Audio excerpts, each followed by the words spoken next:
I'm delighted now to be joined by Alan Jones, who's the industrial correspondent for PA Media.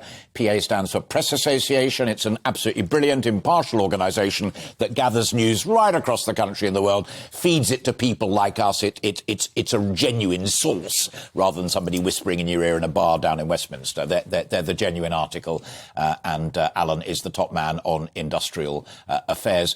Do you think that we are heading for something that looks a bit like a general strike, even if it isn't the formal thing that we last saw back in the 1920s?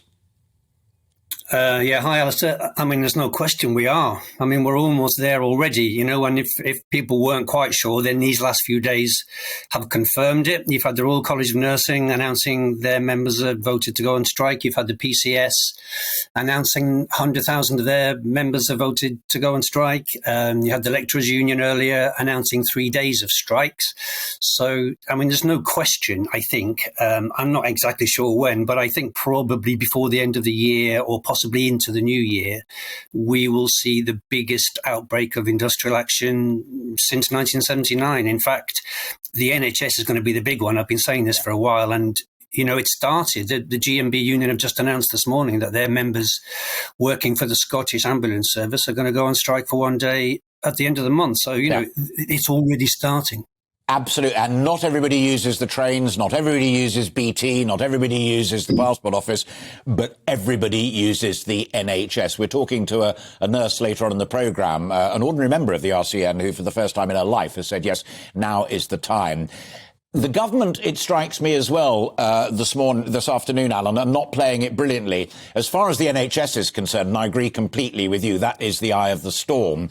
You've got Barclay saying the NHS doesn't even need more money, according to the Telegraph and the Times. He has said to the Treasury, no, we're all right, we can live within means. What are they playing at? Well, I mean, you know, I speak to the unions a lot, and the unions just do not understand what the government is doing, not just with the NHS, but with all these disputes. You know, there's been no government or very little government involvement in the rail disputes. You know, I think it's pretty clear the government should have got involved months ago.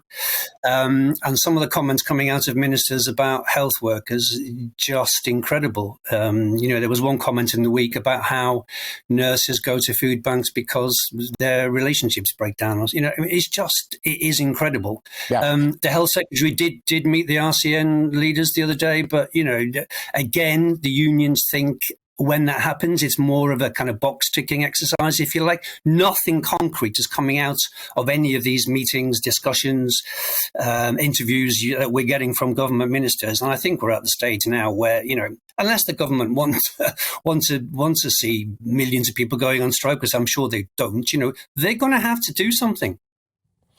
Do you think that the public mood still matters in these things? Because certainly as far as the nurses are concerned, rather than perhaps any other group of workers, there has always been a deep-rooted public sympathy, even empathy for the nurses. They're great men and women who do terrifically important work in very, very tough times. But if they down tools and someone you care about can't get a hospital appointment, can't be properly looked after, even cancer treatment will be on bank holiday rules, the public warmth will go out of the window. Does that matter? Oh, I mean, any dispute, you talk to any union leader, any dispute they run, they've got to have public support. They need the support of their members first and foremost, obviously, but they do need public support. And I mean, we'll have to wait and see, but I think it's pretty clear the nurses will get massive public support. You're bound to get people very unhappy about missed appointments, you know. But one of the threads running through this now, Alastair, not just about pay, is the NHS unions are saying they're doing this partly to save the NHS. You know, there's already monster delays. I mean, the most horrendous stories about people waiting in ambulances for hours. You know, millions of people waiting for operations. So, you know, if there is a strike, there will be minimum service levels at some hospitals. You talk to some union leaders, they say already in some hospitals there are minimum service levels. You know, I'm glad you're getting some actual nurses and some staff on, because they will tell you what's happening on the front line. You know, it is staggering, some of the stories we're hearing.